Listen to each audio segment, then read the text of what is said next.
Hi guys, എന്തൊക്കെയുണ്ട് വിശേഷങ്ങൾ? അപ്പോൾ ഇന്ന് സെപ്റ്റംബർ 1 ഓണത്തിന് ഇനിയും 2-3-4 ദിവസമേ ഉള്ളൂ. 4-ാം തീയതി ഓണം തുടങ്ങും, 5-ാം തീയതിയാണ് തിരുവോണം. അപ്പോൾ ഓണവുമായിട്ട് ബന്ധപ്പെട്ടുള്ള നമ്മുടെ വിഭവങ്ങളാണ് എപ്പിസോഡുകളായിട്ട് ഓഗസ്റ്റ് 1 തീയതി മുതൽ നമ്മൾ കാണിച്ചുകൊണ്ടിരിക്കുന്നത്. അപ്പോൾ എല്ലാവർക്കും നമ്മുടെ വീഡിയോസൊക്കെ ഇഷ്ടപ്പെട്ടു എന്ന് കരുതുന്നു. നമ്മൾ തുടർന്നുള്ള വീഡിയോസും എല്ലാവരും ലൈക്ക് ചെയ്യണം, ഷെയർ ചെയ്യണം, സബ്സ്ക്രൈബ് ഒക്കെ ചെയ്യണം. അപ്പം നമ്മൾ ഇന്ന് ഉണ്ടാക്കുന്നത് രസമാണ്. പണ്ട് കാലത്ത് അമ്മച്ചിമാരൊക്കെ ഉണ്ടാക്കിയ നല്ല തനത് കൂട്ട് വെച്ചുള്ള രസം. അപ്പോൾ ആ രസക്കറി എങ്ങനെ ഉണ്ടാക്കാം നമുക്ക് നോക്കാം. ഓക്കെ. വെളിച്ചെണ്ണ ചൂടായപ്പോൾ അതിലേക്ക് 1 സ്പൂൺ കടുക്, ഉലുവ രണ്ടും ഇട്ട് കൊടുത്ത് രണ്ടും പൊട്ടി കഴിയുമ്പോൾ ഒരു ചെറിയ വലിപ്പത്തിൽ നമ്മൾ എടുത്ത് വെച്ചിരിക്കുന്ന കായം ഇട്ട് കൊടുക്കാം. അതിലേക്ക് ചെറുതായി അരിഞ്ഞു വെച്ചിരിക്കുന്ന ചുമന്നുള്ളി,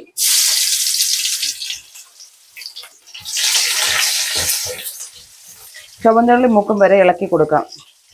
ചുമന്നുള്ളി ബ്രൗൺ നിറം ആകാൻ തുടങ്ങുമ്പോൾ ചതച്ച് വെച്ചിരിക്കുന്ന വെളുത്തുള്ളി ചേർക്കാം. വെളുത്തുള്ളിയുടെ പച്ചമണം മാറുമ്പോൾ ചതച്ച് വെച്ചിരിക്കുന്ന കുരുമുളക് ചേർത്ത് കൊടുക്കാം. നമുക്കിനി ചതച്ച് വെച്ചിരിക്കുന്ന വറ്റൽമുളക് ചേർത്ത് കൊടുക്കാം. കറിവേപ്പില ചേർക്കാം. ഇതെല്ലാം നല്ലപോലെ മൂത്ത് വരുമ്പോൾ നമുക്ക് ഇതിലേക്ക് 1/2 സ്പൂണ് മഞ്ഞൾപ്പൊടി ആഡ് ചെയ്യാം. ഇനി ഇതില് ഉലുവ നമ്മൾ ഇട്ടിട്ടുണ്ട്, എന്നാലും 1/2 സ്പൂണോളം ഉലുവാപ്പൊടി ചേർത്ത് കൊടുക്കണം.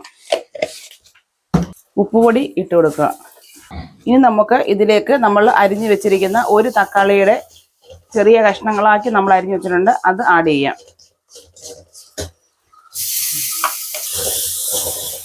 തക്കാളി ഒന്ന് വയറ്റും വരെ ഇളക്കി കൊടുക്കാം. ഇതെല്ലാം നമ്മൾ തീ കുറച്ച് വെച്ച് വേണം ചെയ്യാൻ, അല്ലെങ്കിൽ നമ്മൾ ചേർത്തിരിക്കുന്ന സാധനങ്ങൾ മൂത്ത് പോകാൻ ചാൻസ് ഉണ്ട്. നമ്മുടെ തക്കാളി നല്ലതുപോലെ വഴറ്റി വന്നിട്ടുണ്ട്, കണ്ടോ? തക്കാളി എല്ലാം ഉടഞ്ഞ് നമ്മുടെ അരപ്പിനോട് ചേർന്നിട്ടുണ്ട്. ഇനി നമുക്ക് ഈ സമയത്തേക്ക് നമ്മൾ ഒരു നെല്ലിക്ക വലിപ്പത്തിൽ എടുത്ത് വെച്ചിരിക്കുന്ന പുളി നമ്മൾ വെള്ളത്തിലിട്ട് കുതിർത്ത് വെച്ചിട്ടുണ്ട്, അത് നമുക്ക് ആഡ് ചെയ്ത് കൊടുക്കാം. ഇനി നമുക്ക് തീ ഫുള്ള് ഇട്ട് രസം തിളപ്പിക്കാം. നമ്മൾ ഇത് ഇളക്കുന്നതിൻ്റെ കൂട്ടത്തിൽ നമ്മൾ ഇതിനകത്ത് ചേർത്തിരിക്കുന്ന കായം കൂടെ ഉടച്ച് ചേർക്കണം. കായം നമ്മൾ ഇട്ടേക്കുന്ന കായം അങ്ങനെ തന്നെ കിടക്കത്തുള്ളൂ, അല്ലെങ്കിൽ ഇതിനകത്ത് കായപ്പൊടി ആഡ് ചെയ്യാം. കായമോ കായപ്പൊടിയോ രണ്ടിൽ ഏത് വേണമെങ്കിലും ആഡ് ചെയ്യാം. നമ്മൾ കായമാണ് ഉപയോഗിക്കുന്നത്, അതുകൊണ്ട് കായം ഇട്ടുണ്ട്. ഈ ഇളക്കുന്നതിൻ്റെ കൂട്ടത്തിൽ നമ്മളത് ഇളക്കി ഉടച്ച് ഇതിനകത്ത് ചേർക്കണം. രസക്കറി നല്ലപോലെ തിളച്ചിട്ടുണ്ട്. ഈ സമയത്ത് നമുക്ക് ഉപ്പ് നോക്കാം, ആവശ്യമെങ്കിൽ ഉപ്പ് ചേർത്ത് കൊടുക്കാം. എല്ലാവരും ഈ റെസിപ്പി ഒന്ന് തയ്യാറാക്കി നോക്കണം. നമ്മുടെ ചാനൽ ലൈക്ക് ചെയ്യണം, ഷെയർ ചെയ്യണം, സബ്സ്ക്രൈബ് ചെയ്യണം. അടുത്തൊരു വീഡിയോയിലൂടെ നമ്മൾ വരുന്നതായിരിക്കും. അതുവരെ എല്ലാവർക്കും ബൈ.